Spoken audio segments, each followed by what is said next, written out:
Buenos días a todos los compañeros del Club IA Legal.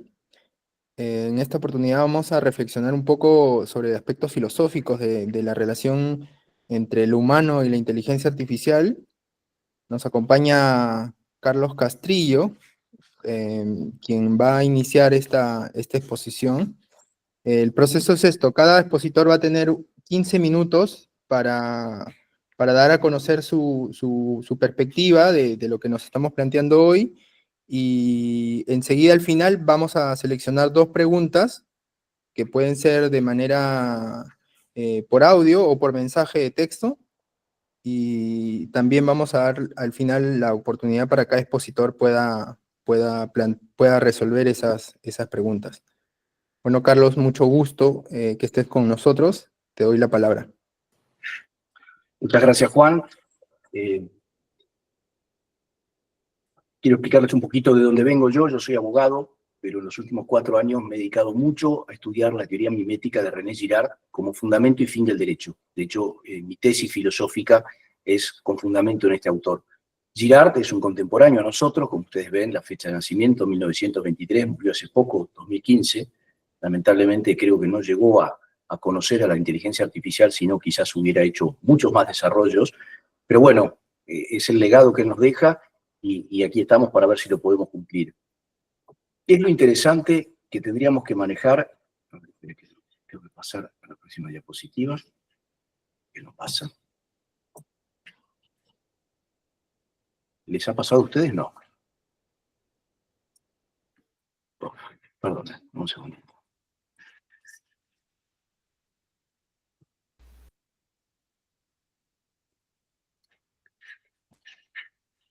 Bueno, vamos avanzando mientras trato de poner de nuevo la diapositiva. Hay una trampa legal muy interesante dentro de la inteligencia artificial que podemos caer, puedo caer yo mismo, que es tratar de justificar. O sea, la inteligencia artificial hoy nos ha demostrado que puede justificar absolutamente todo.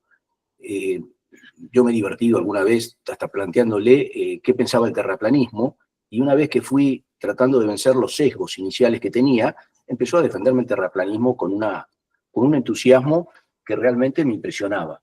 O sea, todo puede justificarse racional y emocionalmente con la IA.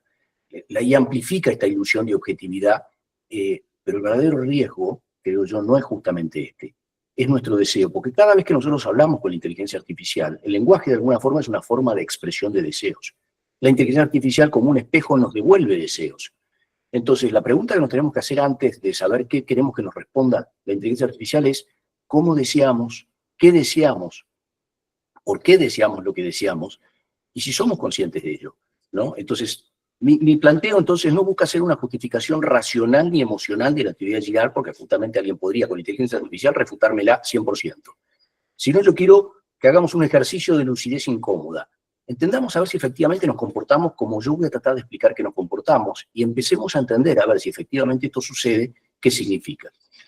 ¿Cómo fue el camino del deseo mimético? O sea, ¿qué significa deseo mimético? Que somos siempre el deseo del otro. O sea, esto Girard lo descubrió en la literatura, leyendo a Dostoyevsky, Cervantes, Shakespeare, Proust, Flaubert, en el año 1963 aproximadamente. Escribió un libro, Mentira romántica, verdad novelesca, en donde dijo, no somos originales. El ser humano se cree original, pero lamentablemente somos siempre el deseo del otro.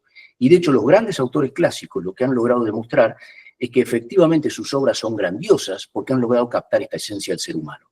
Entonces sus personajes realmente son humanos. Y más allá que les pongan, como el caso de Shakespeare, algún gnomo o cosas por el estilo para jugar un poco con la fantasía, el personaje responde exactamente a lo que es el ser humano. Ahora, esto Girard no se quedó solamente, sino que fue también a las civilizaciones antiguas y empezó a analizar la cantidad de mitos y sacrificios que se repetían justificando la violencia contra las víctimas, de donde nacían las religiones antiguas, donde nacían muchas formas de gobierno y demás, y efectivamente dijo, esto se cumple, esto se da en la realidad. Después, no contento con ello, se fue a la Biblia y descubrió en la Biblia no un libro religioso, sino más bien un libro antropológico, en donde esa violencia mimética se expresaba desde el primer inicio, Génesis, pasando por la cantidad de crímenes que vemos que se van cometiendo, pero sin velos ni justificaciones. A diferencia del mito, la Biblia expone la violencia con todos sus detalles y marca claramente que la víctima no es culpable y que sin embargo es sacrificada, mientras que los mitos siempre justifican por qué matamos a la víctima. Ahora, esto que uno podría decir, bueno, pero esto finalmente es literatura. Bueno, desde la ciencia también se valida. O sea, hoy tenemos a las neuronas espejo que nos explican efectivamente que la empatía entre los seres humanos se produce por neuronas que están en el cerebro, que permiten a su vez la telepatía, la hipnosis y una cantidad de cuestiones que hasta hace poco no entendíamos. Cómo un chico aprende cuando no tiene lenguaje, justamente por mimesis. O sea, la mimesis es la que nos permite hablar en el mismo idioma, los que somos latinos, con alguna tonada de regionalización a los que estamos en otro lugar y hasta con algún carácter propio de la familia, por no decir que vamos desarrollando cuestiones nuestras.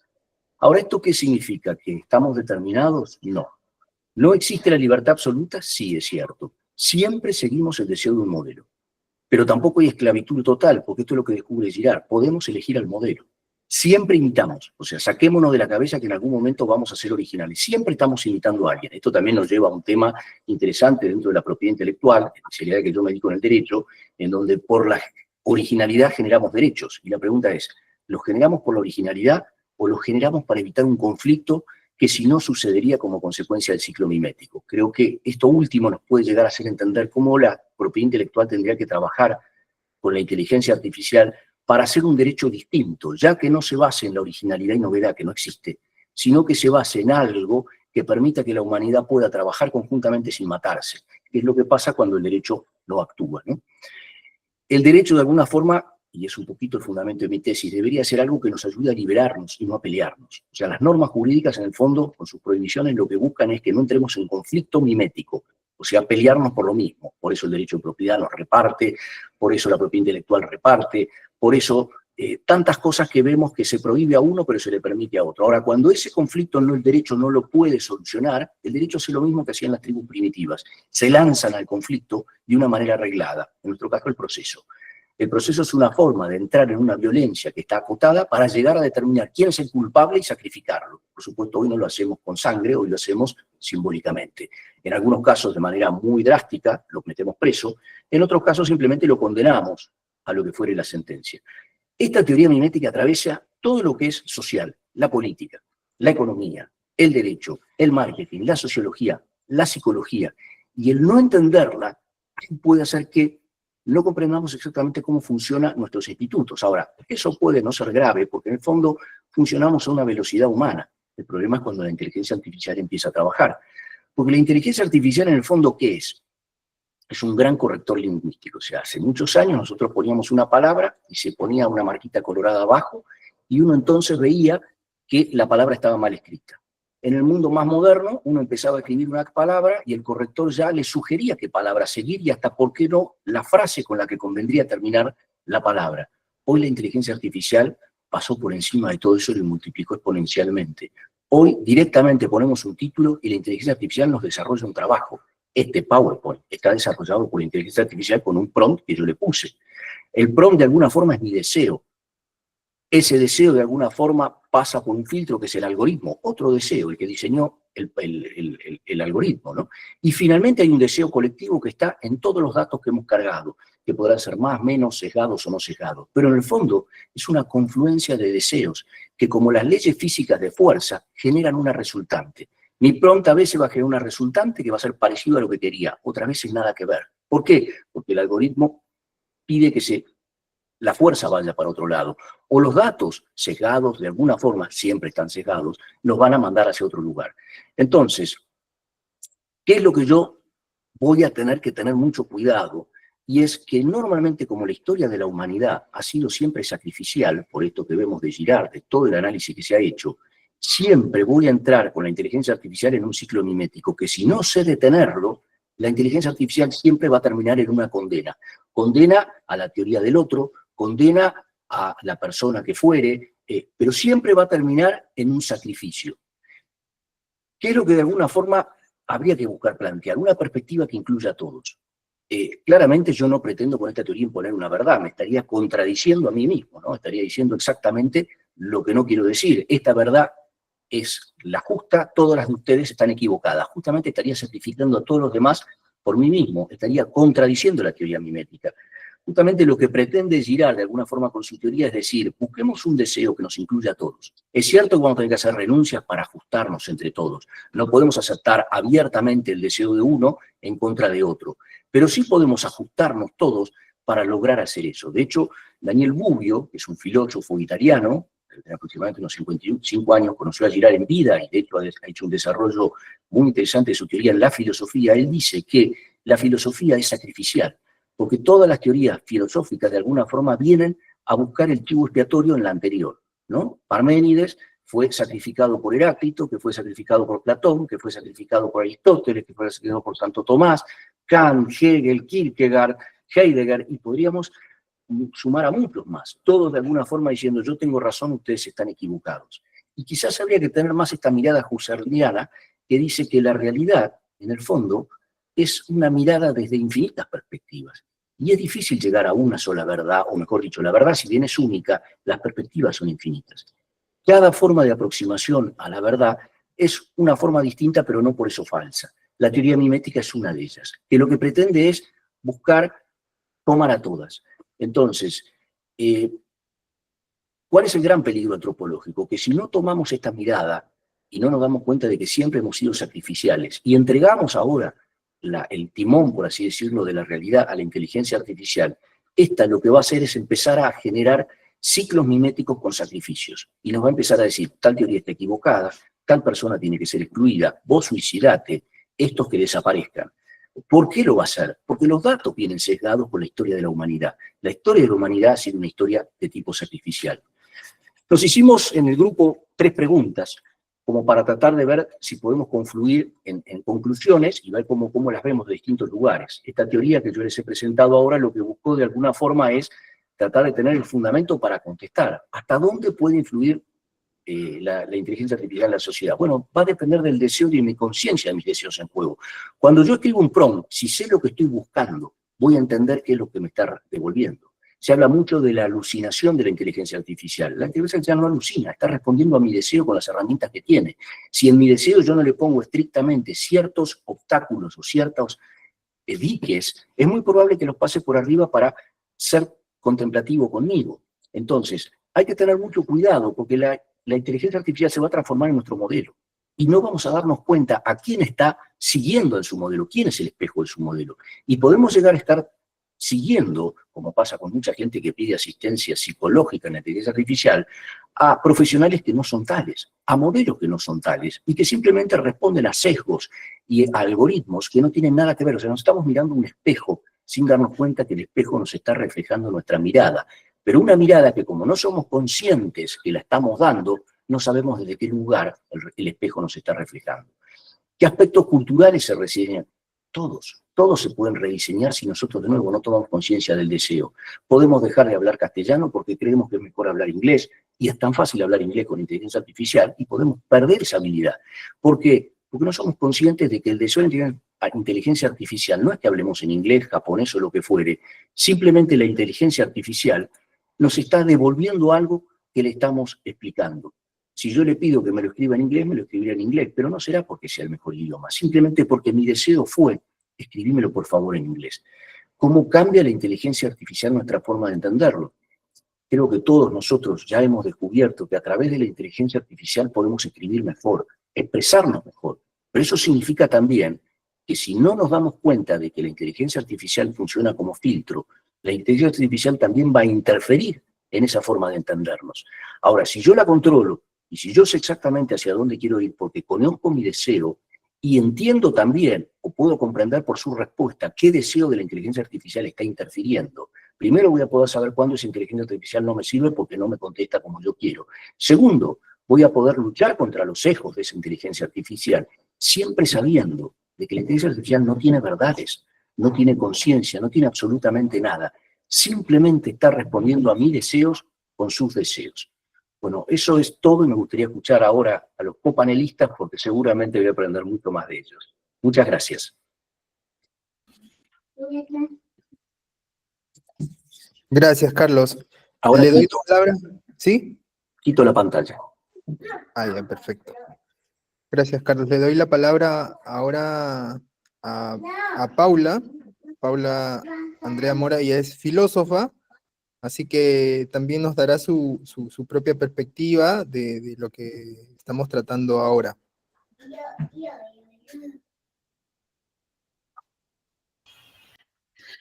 Bueno, muy buenos días para todos. Un gusto poder compartir con ustedes este escenario dialógico que nos permite precisamente construir, disertar un poco sobre esta iniciativa. Quiero contarles de dónde nace el conversatorio de hoy. Básicamente tiene que ver con los 3 ejes que va a ser foco de las preguntas orientadoras para los panelistas.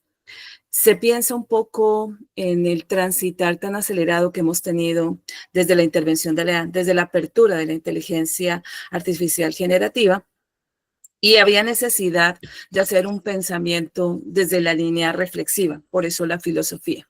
Así que integrar esas dos condiciones entre cómo nosotros, como seres humanos, transitamos en un ejercicio de pensamiento para procesar una tecnología que está siendo avasallante en todas sus presentaciones y usabilidades, y creamos entonces este espacio para que pudiéramos darnos cuenta de la reconfiguración.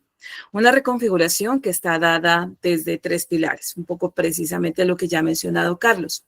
El pilar del poder, es decir, lo que llamamos la gobernanza algorítmica, donde cómo se está ejerciendo eso que él nos ha orientado desde el deseo como control social. El segundo, desde la cultura, es decir, cómo ha ido cambiando nuestras dinámicas, no solamente en nuestra rutina, nuestros valores, sino también cómo afecta las dinámicas de nuestro cerebro cuando hablamos del detrimento cognitivo. Y 3, ese elemento ontológico fundamental, el yo, el ser. ¿Cómo nos repensamos ahora como seres humanos? ¿Cómo realmente vamos a interactuar? Bueno, así que comencemos por la primera. Vamos por esa concepción sobre el poder. ¿Hasta dónde pueden las decisiones algorítmicas influir en el rumbo de la sociedad? Cuando hablamos de la gobernanza algorítmica, nos referimos un poco a todo ese fenómeno que se ha conceptualizado a partir de las decisiones que precisamente la base de la inteligencia artificial está dada a partir del algoritmo. Y eso establece unos límites que ya se han determinado en procesos de selección, en procesos de otorgamiento, en procesos en los cuales hacen la función de la toma de decisiones humana. Por eso, pues, aparecen los sesgos y fueron determinados. Hay mucha relación con lo que dice precisamente Carlos con Girard, ese deseo mimético. Entonces, todas nuestras tendencias, todos nuestros feeds, todos nuestros likes comienzan a jugar en la configuración de este algoritmo. De ahí que hemos visto ya las tendencias en las cuales los mecanismos de control del marketing y las grandes empresas nos han ido cercenando, nos han ido delimitando cuáles son nuestras prioridades y nuestros deseos. Ya no son nuestros, ya son condicionados de hace muchos años. También es interesante ver cómo se manifiesta esa creación de lo que puede denominarse el chivo expiatorio. Si bien, y eso ha sido una mecánica nuevamente humana, si bien en la época medieval la novedad, la inteligencia, el desarrollo científico fue sesgado a partir de denominarse herejía, y la Santa Inquisición hizo realmente todos sus ejercicios, pues no es más que la réplica también de cómo nuestros sesgos comienzan a ser visibles. Y eso también sucede pues en la inteligencia artificial.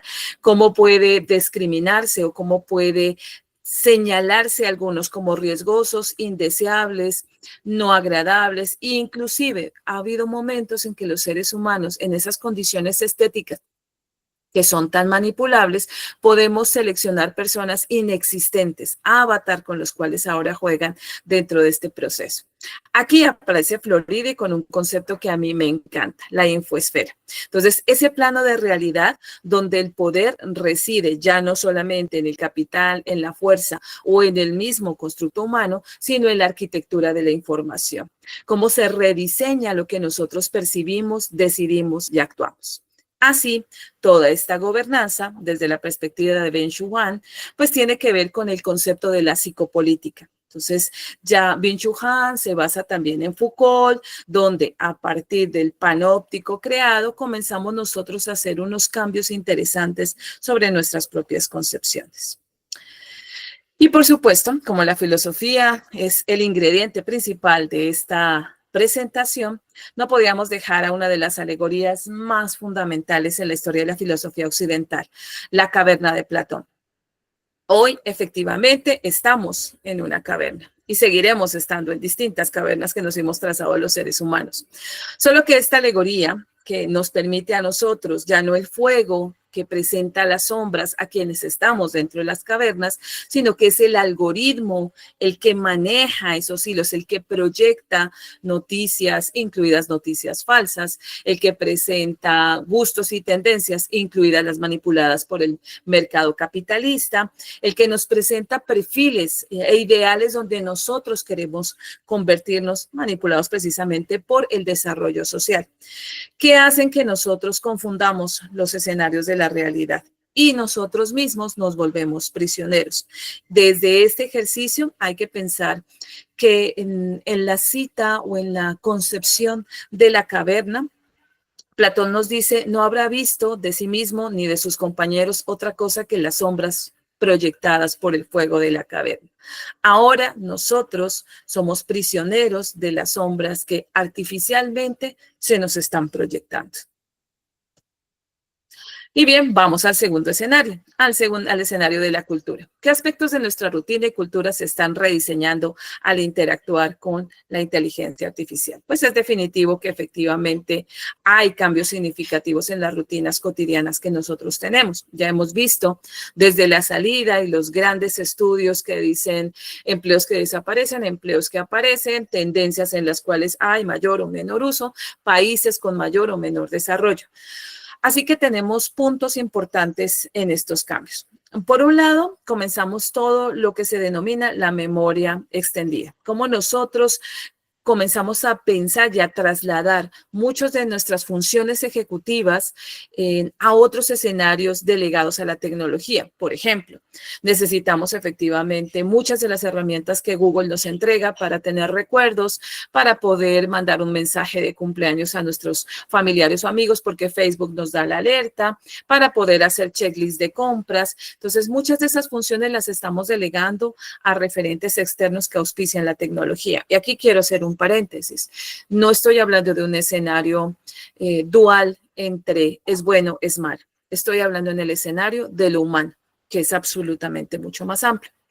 La comunicación también se rediseña. A partir de la creación y del surgimiento de Internet, los algoritmos comienzan a interactuar en este nuevo humano, ¿no? La interacción lógica comunicativa cambia las redes sociales. Entonces, Han hace una crítica muy fuerte porque dice que ha destruido muchísimo la interlocución clásica de muchos miles de años anteriores que teníamos en ese contacto con el otro para poder tener un contacto mediado. Y de ahí se crea el concepto que para Han es el enjambre digital, cómo efectivamente las mecánicas comunicativas nos llevan a estados también de soledad. Marian Rojas Estapé establece que la soledad que ha creado el mundo digital va a ser parte de la crisis de la tercera edad, del adulto mayor. Esos adultos que ya nosotros, que en la interacción trabajamos tanto en este escenario, que puedo tener obviamente amigos y conocidos en muchos países, pero que cuando ya necesite el apoyo físico no va a ser tan sencillo. Desde este proceso, el cuerpo y la connotación cambian. Han cambiado nuestras dinámicas de sueño, han cambiado nuestras interacciones laborales. Han también menciona que nos hemos vuelto una sociedad del consumo, esclavos de nuestro propio quehacer, trabajo. Tomamos 2, 3, 4 alternativas laborales porque optimizamos a partir de lo que la tecnología nos permite. Y aquí todo este proceso pues también nos lleva a un filósofo absolutamente valioso en la interacción y es Heidegger. Cómo desde su concepción precisamente de la pregunta por la técnica, desde este texto, nos lleva a nosotros a pensarnos esa diferencia entre dos conceptos que el autor nos da. El Gestel, es decir, aquel que es traducido como la estructura del emplazamiento, al Betzat, que es la estructura de la existencia. Entonces nosotros, a partir de ese emplazamiento que desarrollamos, a partir de ese mundo que no develamos completamente, sino que otorgamos a la tecnología, cambian nuestros sentidos de existencia. Nos volvemos un recurso optimizado simplemente. Por lo tanto, esa naturaleza moderna, donde nosotros le damos sentido al entregar, cambia porque nosotros ya no somos el sujeto que modifica, somos la pieza, somos el objeto que se transita en este puzzle un poco de usabilidad. Así que no solamente cambia la tecnología lo que hacemos y especialmente la inteligencia artificial, sino por supuesto cómo nos relacionamos con el otro, cómo necesitamos algoritmos para la selección de un trabajo, para la selección de una pareja, para la selección de una optimización que querramos tener en cualquiera de los ambientes que nosotros creamos. Buscamos una eficiencia total. Y vamos por el tercer eje. Vamos por ese eje ontológico. ¿Cómo nosotros hacemos ahora ese tránsito? ¿En qué medida la inteligencia artificial modifica la manera en que nos entendemos a nosotros mismos? Y aquí viene la cuestión identitaria. Y esta identidad, ya muchos autores lo han mencionado en la filosofía de la tecnología, la identidad se fractura. La identidad se ha fracturado a lo largo de la existencia, porque somos seres creadores de tecnología. Entonces, en este escenario específico, ya no solamente se modifica pues, la pregunta de quiénes somos, sino que comienza a pensarse en los límites de hacia dónde queremos ser. De ahí que ese yo comienza a ser datificado. Nosotros tenemos una huella digital, hemos ido construyendo a lo largo de estas décadas en el desarrollo del uso de Internet toda una serie de vínculos que han alimentado las redes neuronales. Entonces, mi yo ya no solamente es la existencia corporal, la existencia ontológica albergada en mi cerebro, sino que es una existencia a partir de la tecnología. Y a partir de ese escenario aparecen conceptos interesantes como el de cyborg. El transhumanismo se preocupa muchísimo por ver cómo nosotros extendemos esas habilidades o esas condiciones humanas. Oscar Landi pregunta siempre dónde empiezo y dónde termino. Entonces nuestra identidad va a superar la piel, va a superar el concepto albergante del bio, para poder pasar al concepto albergante del TEC. Y entonces guardamos muchos de nuestros recursos a partir de estos escenarios, pero también incluimos dispositivos tecnológicos como marcapasos, como distintos señalizadores que metemos en nuestra piel para poder ir haciendo coexistencia con la tecnología. Ben-Chul Han nos habla también precisamente de esa identidad datificada, ¿no? Han nos habla de que hacemos controles de autovigilancia, mientras que Foucault nos decían, es la sociedad de poder el que está en el panóptico revisando quiénes somos, qué hacemos, por qué lo hacemos y dónde lo debemos hacer. Hoy nosotros somos quienes nos autorregulamos, somos nosotros quienes nos entregamos a esa propia esclavitud digital. Y entonces nuestro inconsciente digital, que es el término que él ha denominado, pues nos permite a nosotros poner esa noción en cuestión, esa noción de libre albedrío. ¿Será que sí, efectivamente, mi verdadero yo está haciendo este escenario del ejercicio del reconocimiento? ¿Será que efectivamente nosotros podemos determinar y controlar adecuadamente lo que estamos entregando al recurso tecnológico, o es un escenario en contravía más desde la disposición del poder y del deseo? Clark y Klamers nos habla precisamente también de cómo este proceso de la cognición externalizada desde la tecnología pues va a ser parte de las nuevas decisiones. Una preocupación importante para mí aquí en este escenario como educadora seguirá siendo el detrimento cognitivo, será siendo ese debilitamiento que va surtiendo en las funciones cognitivas, que va afectando nuestra propia cognición, nuestro ejercicio de pensamiento crítico. Y como estamos hablando precisamente del ser, pues no podíamos dejar de lado a uno de los filósofos más fundamentales de la filosofía moderna, y es hablar precisamente del nuevo cogito, de ese nuevo punto de partida, lo que Descartes nos permitió en esa frase célebre de pienso, luego existo. Ahora, ese pienso, luego existo comienza a estar un poco condicionado, porque pienso, realmente soy yo quien pienso, o hoy es una serie algorítmica, como nos lo decía Carlos, quien está entregando precisamente su carga modelada por nuestra historia, por nuestros sesgos, por nuestros deseos, y en ese escenario, ¿qué soy? qué realmente es lo que yo puedo ser, dónde me configuro como un sujeto de ser y no como un objeto de uso. Esta crisis del cogito hoy es una crisis del pensamiento. Por eso hay muchísimos que nos interesamos por crear escenarios de fortalecimiento de pensamiento crítico, porque ese cogito colectivo, ese cogito algorítmico tiene que permitirnos a nosotros superar y generar escenarios de autonomía. Tiene que permitirnos ser y expandir nuestra creatividad, nuestra humanidad, nuestra alteridad, precisamente, que era lo que se mencionaba bajo la perspectiva de Levinas. Entonces, cómo nosotros mutamos precisamente de nuestra concepción humana con todas esas debilidades, sesgos, limitantes, miedos, a esa condición ya no humana que nos está transitando a partir de la tecnología. Bueno, creo que aquí tengo el escenario de cierre. Sí. Creo entonces importante dejar desde la perspectiva cómo nosotros, la inteligencia artificial, cómo ha ido modificando en nosotros la forma en que efectivamente podemos, y en eso incluyo el deseo, somos como cultura y nos definimos como sujeto. De esa manera, la tecnología no es un referente negativo, simplemente es parte de la evolución del ser humano y como parte de ella debe ser masticada, debe ser procesada en pro de, que es un poco los sistemas mundiales que nos han determinado.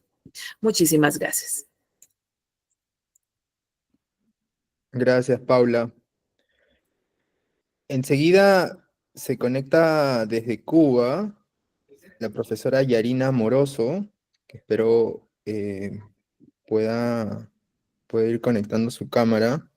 Las dificultades en Cuba son bien particulares, ¿no? Como estábamos conversando al inicio. No sé si, Yarina, me escuchas.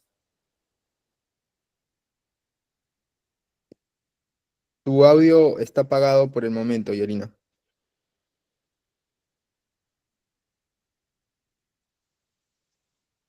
Perfecto, creo que ya activaste tu audio. No sé si activarías tu cámara.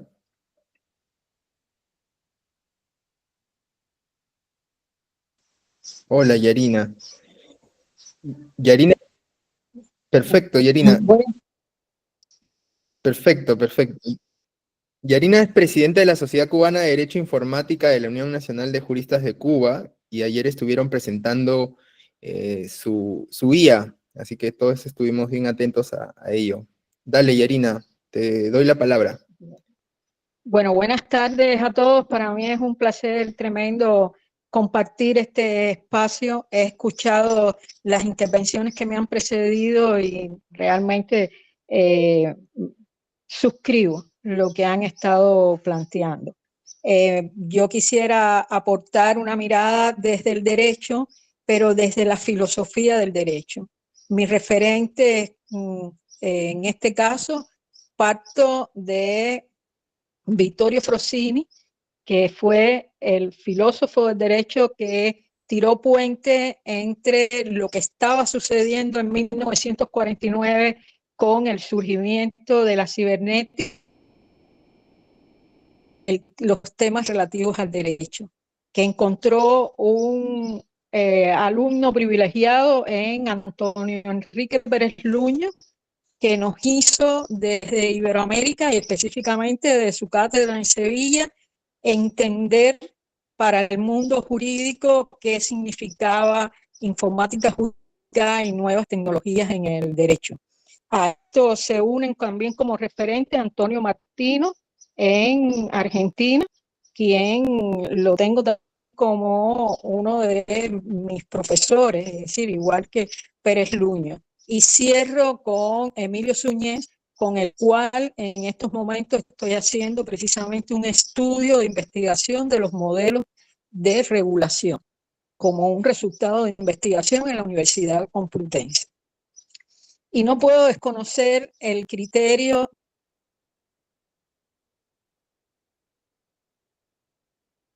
de un filósofo, pero que se desempeña en el área de las matemáticas en la Facultad de Matemáticas de la Universidad de La Habana y que es reconocido en Cuba y referente mundial como el padre de la inteligencia artificial en Cuba.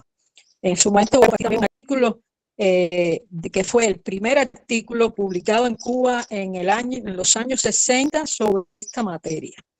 Y que el resultado, para unirlo un poco con lo que he escuchado, referente a la necesidad de contar con un modelo propio, es lo que ha motivado que precisamente la Sociedad Cubana de Derecho e Informática esté apoyando de manera decisiva un resultado cubano de modelo de lenguaje cubano producido desde Cuba y con cubanos,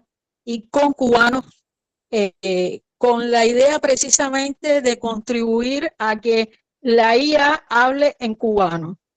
Y hablar en cubano es también preservar cultura, preservar comunidad, y que esto está generando, y nosotros formamos parte de ese movimiento, de una incorporación de co-creación de contenidos y recuperación de contenidos propios para este modelo de lenguaje que es más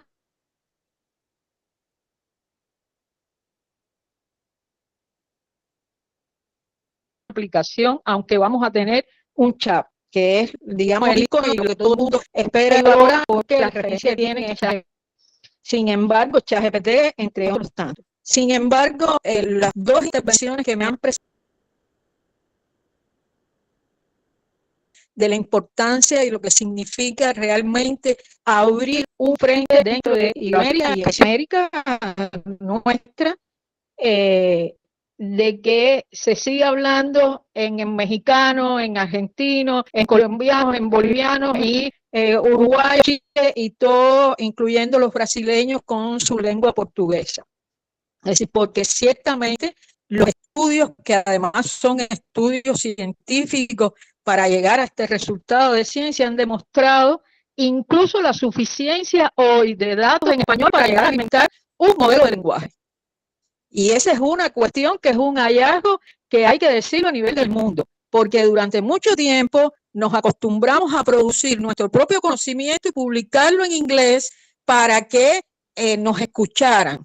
Sin embargo, hoy ese conocimiento en inglés está mezclado con el resto de las cuestiones y se diluye ese tema. También hemos comprobado como modelos de gestión que consultan nuestras bases, el resultado que dan es un resultado mediado por un algoritmo que sí ciertamente crea sesgo, manipula y nos brinda lo que queremos aparentemente, o nos hacemos la idea que nos está respondiendo como nosotros queremos, con respecto a lo que se hablaba anteriormente de la identidad y de esa elaboración ficticia de una realidad que incluso invito Frosini del derecho artificial.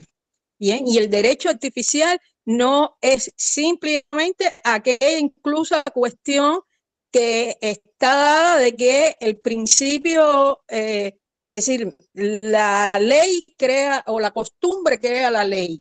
Hoy el código creará la ley. Yo creo que ese no debe ser el camino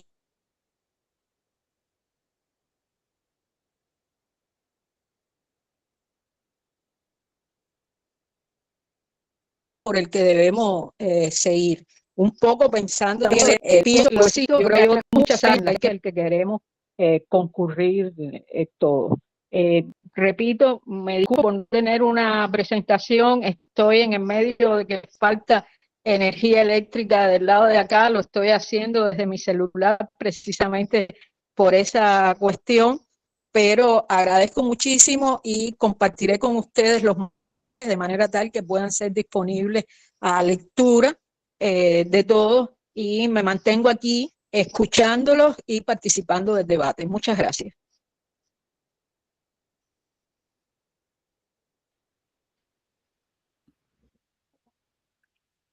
Muchas gracias, Yarina, por el esfuerzo y por todo lo que nos has comentado de tener en Latinoamérica una voz propia desde la IA. Es sumamente valioso e inspirador. Le doy la palabra ahora a José Machicao. Él es ingeniero de inteligencia artificial y está especializado en modelamiento cognitivo, para que también nos brinde su perspectiva. Muchas gracias. Bueno, yo soy el menos autorizado profesionalmente para hablar de filosofía, pero voy a hacer el esfuerzo. Yo soy ingeniero mecánico de origen, luego me dediqué a hacer modelos de gestión. Estuve muchos años teniendo muchos defectos en la persistencia de las soluciones y finalmente encontré los algoritmos como una herramienta primero y luego casi como compañeros de ruta en el modelamiento, en la solución de problemas, y cada vez más con mayor diversidad y mayor complejidad en la forma en que podía yo usarlo, ¿no? Entonces yo lo que quiero compartir son tres temas.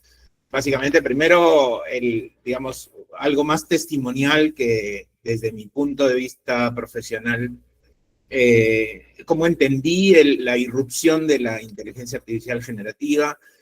Luego, qué es lo que logro entender también con mucha ayuda. Yo creo que ya no se puede hacer tecnología sin filosofía, es imposible. Creo que todos tenemos que estudiar porque ha llegado el momento de hacerlo, ¿no? Entonces, eso implica un acceso a una convivencia, un repensar, diría yo, la convivencia entre agentes algorítmicos y agentes humanos. Y finalmente, les dejo una reflexión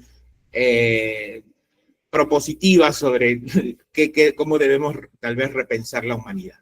Entonces, respecto a la irrupción de la inteligencia artificial generativa, yo creo que más allá de que ha sido una innovación tecnológica, yo creo que más bien era una necesidad a gritos de la humanidad, porque el nivel de complejidad al que hemos llegado es demasiado excesivo, incluso para los grupos humanos. Es decir, ya las comunidades humanas han sido superadas por el nivel de complejidad de la realidad. Entonces, creo que esa es una perspectiva que a mí, por lo menos, me ha servido mucho para poder comprender por qué es necesaria este tipo de tecnologías a las que yo, digamos, obviamente está la inteligencia artificial generativa, pero hay como 10 tipos más de inteligencia artificial, y obviamente también la computación cuántica, que va a tener un impacto todavía mucho mayor, ¿no? Entonces, yo creo que ahí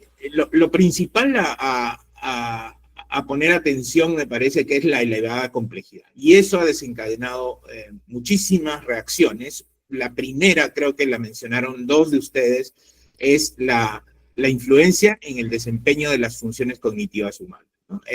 Es impresionante el efecto psicológico que causa el hecho de que, sin importar si el algoritmo tiene o no conciencia de sí mismo, etcétera, en términos efectivos o empíricos, si gustan, los algoritmos están desempeñando funciones cognitivas de memoria, de percepción, de reflexión, de respuesta, etcétera, o solución de problemas. Eso creo que tiene un impacto muy fuerte, que creo que ya lo han desarrollado ustedes, pero simplemente para mencionarlo, por supuesto que transforma el comportamiento humano, ¿no?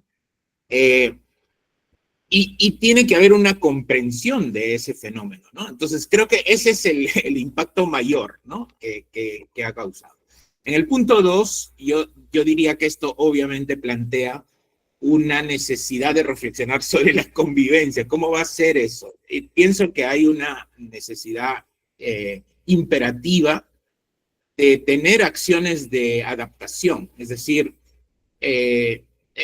hace poco, digamos, discutíamos con algunos colegas acerca de la experiencia, que de repente no tiene mucho sentido mencionarla, pero creo que la experiencia de los perros en nuestra sociedad ha sido impresionante, ¿no? O sea, los perros se han integrado a nuestras familias, a nuestra sociedad, etcétera, y han transformado su vida, ¿no?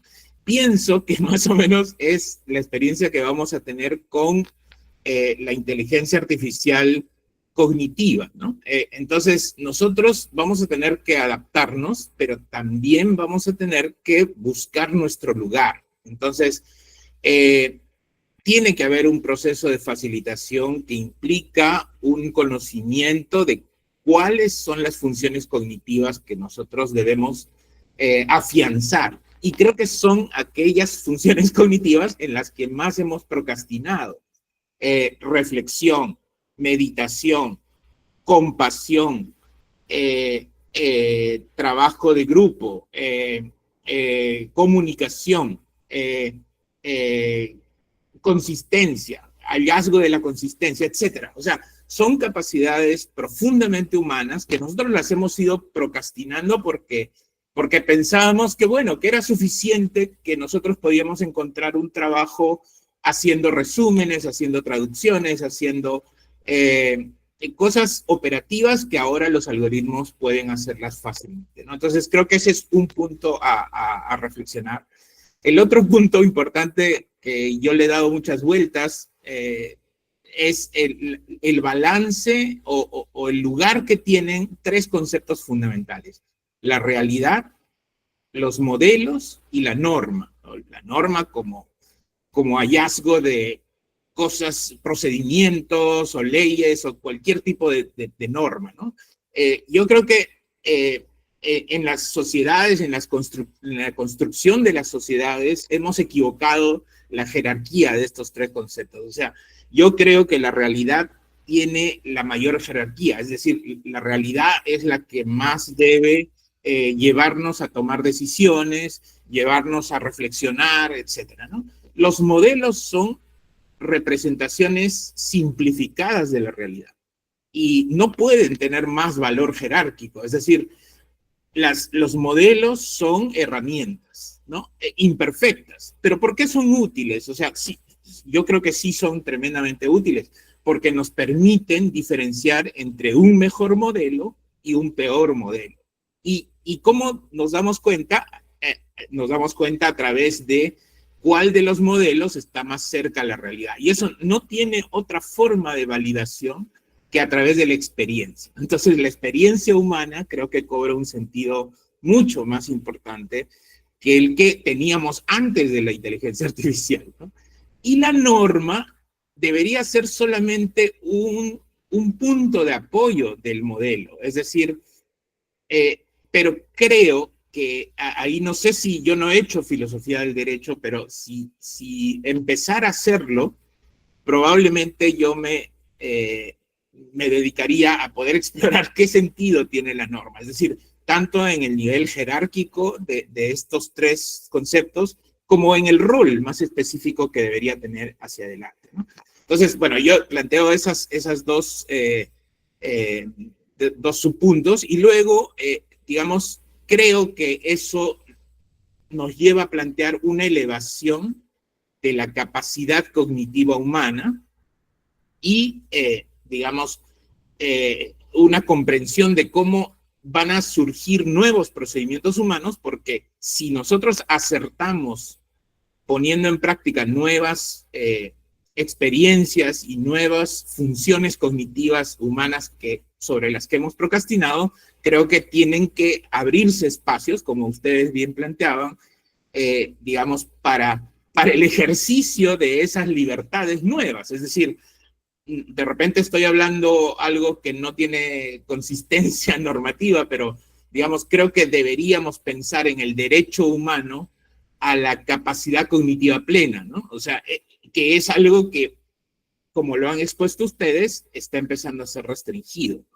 Entonces, creo que ahí hay un punto a pensar. Entonces, en ese planteamiento de coexistencia, creo que hay que tomar en cuenta que nosotros tenemos ciertas fortalezas y que los algoritmos todavía tienen dificultades serias en he puesto tres ejemplos, básicamente. La perspectiva evolutiva, es decir, los algoritmos no tienen la historia evolutiva que hemos tenido nosotros, probablemente lo tengan en el momento en que se logre recrear toda la trayectoria evolutiva, pero todavía no lo tienen y creo que ahí todavía tenemos un nicho de cultivo de las perspectivas que ustedes estaban planteando. El hecho de la cultura compleja, que la planteaba muy bien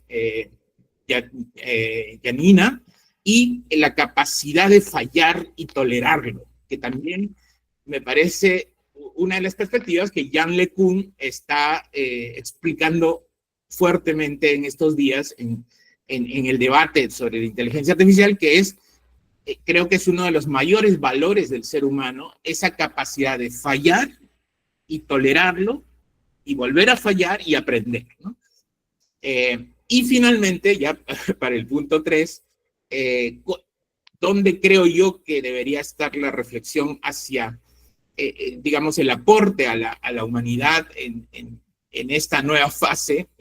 Creo que es importante considerar un concepto más amplio, más complejo de humanidad. Creo que nosotros no hemos agotado. A veces cuando veo los esfuerzos de regulación de la inteligencia artificial, veo que hay como la premisa de que la humanidad ya terminó de discutir qué somos, quiénes somos, y creo que eso no es cierto. Es decir, digamos, si hubiéramos terminado el debate de qué es justicia, qué es verdad, qué es ética, entonces, claro, podríamos hacer una norma de regulación para que la inteligencia artificial, digamos, cumpla con esos requisitos, pero nosotros no hemos terminado el debate. Entonces, creo que es una gran oportunidad para complejizar y completar ese debate.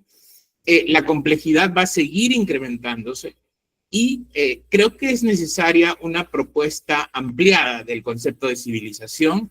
Creo que hay que repensar esos marcos éticos actuales. Creo que están muy restringidos, son muy antropocéntricos, por poner uno de los términos, y creo que tenemos que tener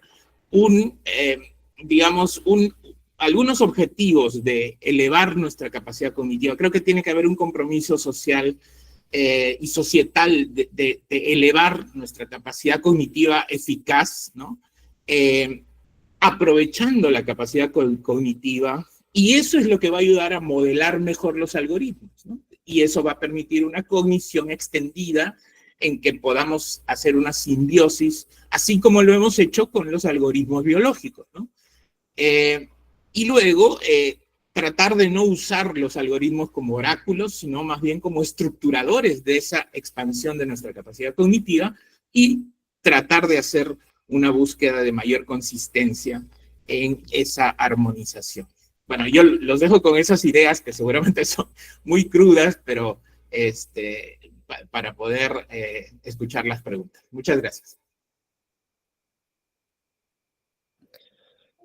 Gracias, profesor. La verdad es que nos ha quedado el tiempo corto con las exposiciones. Yo estoy seguro que quisiéramos escucharlos muchísimo más. Aquí nos dejaron una pregunta, Mariano Buscaglia.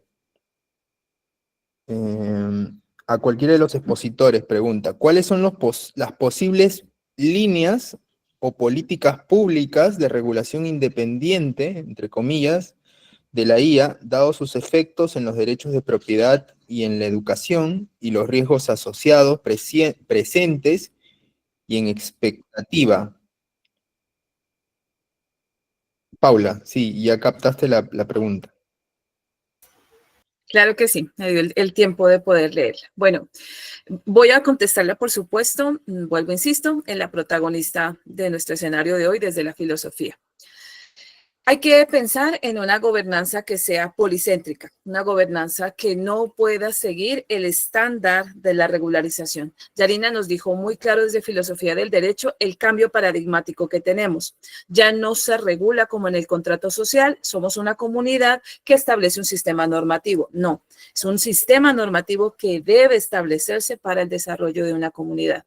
Entonces, creo que el primer escenario contemplado precisamente desde la perspectiva de Heidegger es un derecho a la ineficiencia y a la desconexión. Ya Hahn no lo había solicitado, pero también muchos otros psicólogos cognitivos, neurocientíficos. Es como nosotros comenzamos a proteger esos espacios de la fricción humana. Entonces, la política debe limitar esa optimización algorítmica para que garantice el desarrollo del aprendizaje humano y no solamente el aprendizaje del machine learning, o sea, no solamente ese escenario. Y aquí, por supuesto, nosotros dejaremos de ser objetos útiles y pasar a ser escenarios de sujetos constructores, que ha sido variantes en las que hemos jugado históricamente. Segundo, esa puntuación social y vigilancia predictiva debe ser limitada. Entonces, cómo nosotros, en la diferencia y la pluralidad que somos, no solamente desde la perspectiva física, psicológica, cultural, debemos nosotros prohibir esos sistemas de generalización de calificación humana. De ahí que nosotros podamos generar espacios realmente constructivos, un poco lo que nos ha presentado Yarina con su inteligencia en Cuba, donde el respaldo identitario debe ser fundamental a partir de un recurso democrático como es la inteligencia. Y la tercera línea tiene que ser la línea de la política pública. Entonces, ¿cómo damos acceso justo en la línea que nos ha establecido los criterios internacionales de gobernanza? ¿Cómo nosotros logramos dar paso a esos escenarios de respaldo? Hay un concepto que encontré en algún momento en la exploración jurídica, los fideicomisos de los datos. ¿Cómo vamos a garantizar nuestra data como un resguardo propio? Como ese histórico necesario que no puede ser usado porque sí, un poco lo que Meta está queriendo hacer hoy con las imágenes privadas para poder usarlas de manera general, sino que nosotros necesitamos también que se nos respete lo que hemos creado como historia, que no solamente se consuma de manera avasallante, como se ha hecho con los procesos naturales en el Amazonas, sino que nuestros datos son nuestro resguardo identitario y por lo tanto debe haber una protección a ellos. Esos creería son los escenarios propuestos. Gracias. Carlos, sí. Gracias, Mariano. Nos conocemos con Mariano de la vida. Yo creo que, y me gustó lo que dijo José, creo que tendríamos que llevar a un análisis de qué es el ser humano. La inteligencia artificial nos está enfrentando frente a esa gran pregunta. ¿Qué somos? ¿Somos seres racionales? Creo que la inteligencia artificial nos está demostrando que nos da 1000 vueltas más y yo no creo que compita con nosotros. Simplemente tiene como una máquina excavadora la posibilidad de hacer el trabajo más rápido que un hombre que palea. Y tenemos que aprovecharla. ¿Somos seres emocionales? Creo que tampoco necesariamente eso nos identifica como seres humanos. Los animales también tienen emociones, ¿no? Creo que somos seres deseantes. Y cuando uno empieza a entender qué es el deseo y qué consecuencias tiene ser un ser deseante y siempre deseante por el otro, nunca en forma personal, esto nos empieza a dar una pauta de qué es el derecho. El derecho es una continuidad de las religiones antiguas que lo que buscaban era disipar la violencia de una sociedad. ¿Cómo? Evitando que todos deseáramos lo mismo, ¿no? Por eso había ciertos tabúes que no se debían tocar, y de hecho los 10 mandamientos en el fondo son una edición primitiva, o las 12 tablas también, edición primitiva de lo que no se debía hacer para evitar esa rivalidad y ese conflicto en la sociedad. Ahora ustedes, hoy uno se plantea y dice, la propiedad es un mecanismo que usa la humanidad para justamente evitar la violencia, pero puede modificarse. De hecho, hoy en la propiedad intelectual la propiedad se está viendo con un gran brete que no sabe cómo resolver el tema de la originalidad y la novedad. ¿Y quién es el dueño de las creaciones de la propiedad de la inteligencia artificial? Y creo que todo esto nos va a enfrentar a una nueva violencia. Y si somos conscientes de que nuestro deseo, en la medida que es mimético, y en la medida que va a un mismo objeto, se violenta y no podemos renunciar a él, el derecho tiene que venir de forma antimimética a disolver esa violencia. Y cuando no lo logre, de manera ritual, a establecer un mecanismo, que nosotros hoy lo conocemos como proceso judicial, para establecer a quién vamos a asignar del carácter de chivo expiatorio y meterlo en una situación de exclusión momentánea. Eso sería el ideal del derecho. Como yo digo, las cárceles no deben ser para que la gente se pudra en ellas, sino para que la gente en algún momento, sacada del contexto social, pueda volver a entender a través de su silencio y de ver lo que esa no es la manera de vivir en sociedad. O sea, redimir al ser humano. El derecho tiene que ser no solamente sacrificial en el sentido de condenar. El derecho tiene que ser un mecanismo que nos ayude a redimirnos, a abrazarnos entre todos y a volver a una humanidad en donde no haya excluidos de ningún tipo. Y creo que la inteligencia artificial puede ser una gran herramienta si la sabemos usar para ayudarnos. También puede ser, como todo lo que fue el sacrificio en la antigüedad del fármaco, que era aquello que nos daba la salud o nos mandaba al infierno. Bueno, la inteligencia artificial es nuestro fármaco de hoy en día. Puede ayudarnos a redimirnos o puede ayudarnos a condenarnos. Gracias, Carlos. No sé si se animan para complementar, profesor José, Yarina. Si no, pasamos a la siguiente pregunta. Ok. Yarina, ¿sí? No, yo coincido con lo que se ha planteado e insisto mucho en el tema de la necesidad de la enseñanza. Es decir, si no enseñamos a las personas a trabajar con estas tecnologías y a generar el pensamiento crítico, no vamos a avanzar. Irremediablemente nos van a consumir. Así, el término consumir. Y la otra cuestión es la necesidad de apostar por los espacios multilaterales para llegar a los consensos con respecto a la regulación en estos temas. Lamentablemente, hace 2 años, la UNESCO ha sido el único documento multilateral alrededor de la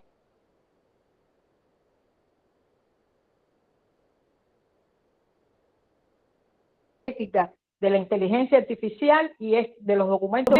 Sin embargo, a diario ven generación de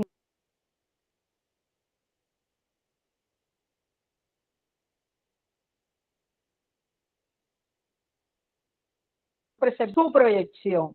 El único documento multilateral alrededor de y al mismo tiempo un documento que en tanto recomendación como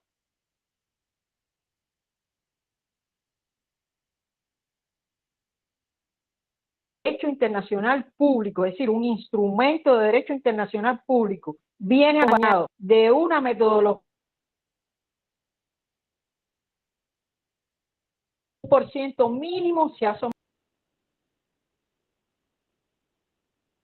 en que este es un espacio en el que hay que tomar decisiones desde un ambiente multilateral. Y es incomprensible dentro del mismo seno de Naciones Unidas no se le dé el peso que la UNESCO le ha dado a este tema y al mismo tiempo proliferen espacios económicos que van en tendencia a reconocer los espacios hegemónicos.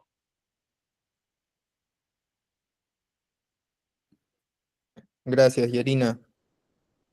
Esta pregunta nos viene desde Bolivia, me parece. No sé si María Angélica quieres abrir tu micrófono para plantearla. O la leo solamente. Gracias, Juan. Disculpen que no pueda conectar mi cámara. Bueno, son muchos los aspectos que hay que hablar con la IA, ¿no? Pero un tema, ahora que también se va profundizando más la IA generativa y hasta algunos ya piensan que podría llegar a tener no solamente un razonamiento analítico de mayor sistematización de datos, sino que algunos piensan que hasta podría llegar a tener un razonamiento cuántico. Hay una fuerte corriente donde se está hablando ahora ya de una persona electrónica. Mi pregunta va por ahí. Realmente la IA generativa, ¿no? Pensando en esa evolución cuántica, ¿podrá ser en algún momento un sujeto de derecho y de responsabilidad? Hasta el momento, toda la parte jurídica está por lo menos centrada en la ética y en el creador de la IA, ¿no?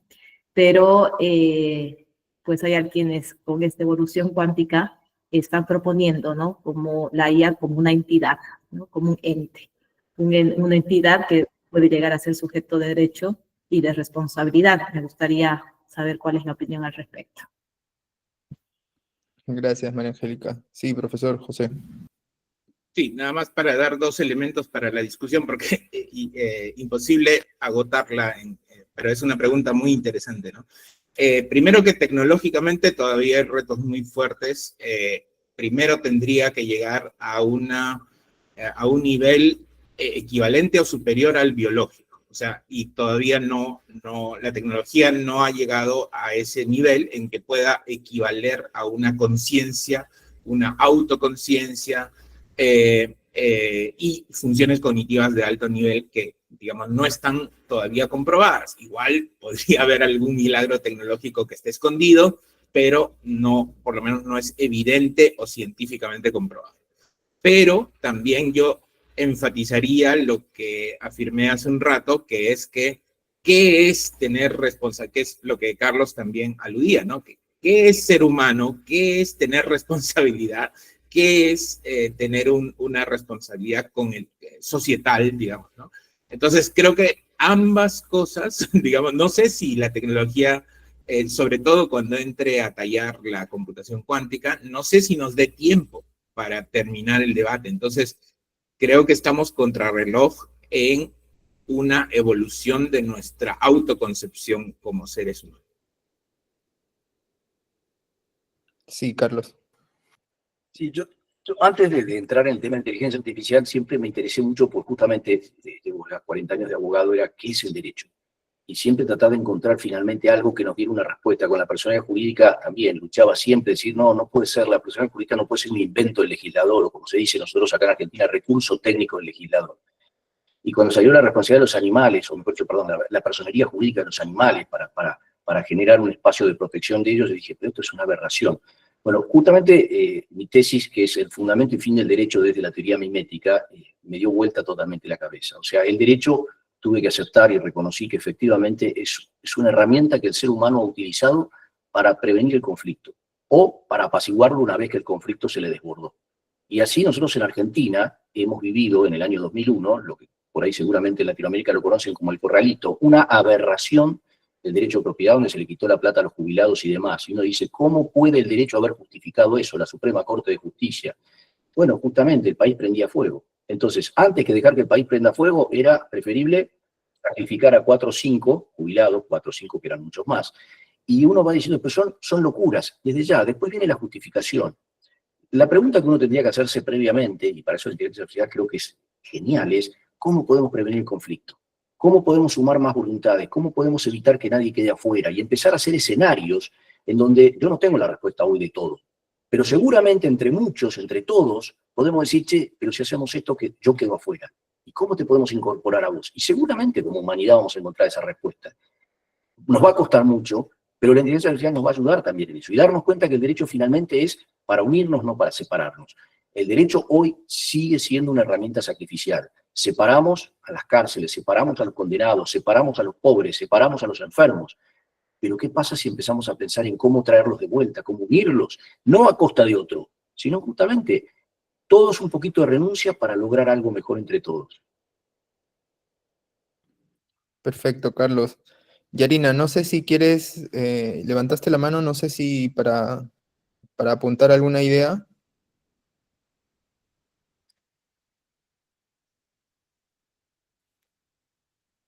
Tu audio, Yarina, ¿lo puedes activar, por favor?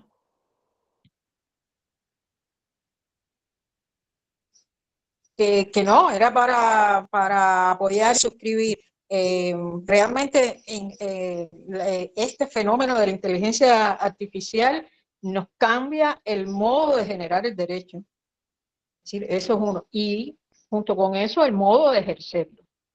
Por lo tanto, es un cambio total, es de paradigma, pero sí de los principios fundamentales que lo inspiran. Esa es mi percepción. Y bueno, compartí contigo una propuesta final que tú como coordinador, pues dejo que seas quien la gestione. Muchas gracias a todos. Gracias, Yarina. No sé si José, Carlos quieren dar algunas palabras para despedirse y con eso cerramos. No, yo más que nada, las gracias por el privilegio de poder hablar aquí en este grupo y ante tanta gente, nada más. Gracias, Carlos. José, de repente nos quieres invitar para la presentación de tu libro. Y bueno, no, primero agradecerles muchísimo porque creo que este tipo de eventos tienen que ser el común para todos los profesionales y me da mucho gusto haber podido compartir este espacio con ustedes. Estoy presentando el libro Evolución Cognitiva en la Feria del Libro de Lima el viernes 18 de julio, así que quienes estén por Lima, tendré el gusto de recibirlos en el stand. Muchas gracias. Muchas gracias, José, muchas gracias, Carlos, Yarina, Paula, que se tuvo que retirar. Les agradezco a todos por estar aquí y bueno, seguimos en el club creciendo para todos y presentando este tipo también de oportunidades de conversar entre todos. Seguramente ya cada uno tendrá su oportunidad para seguir conversando. Yarina, sí.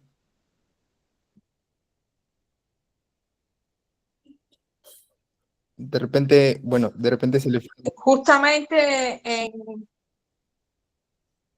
Justamente en la dimensión de agradecer este espacio, de seguir compartiendo con ustedes y le pasamos a la dirección del club una iniciativa que va en dos direcciones, es decir, que lo que hemos estado hablando acá pueda quedar recogido en una obra colectiva. Y la segunda parte, pues vamos a compartir un espacio que para el año próximo vamos a estar realizando acá, en el que voy a estar coordinando una sesión de Derecho e Inteligencia Artificial, y que sería muy bueno y conveniente que estas miradas estén presentes también.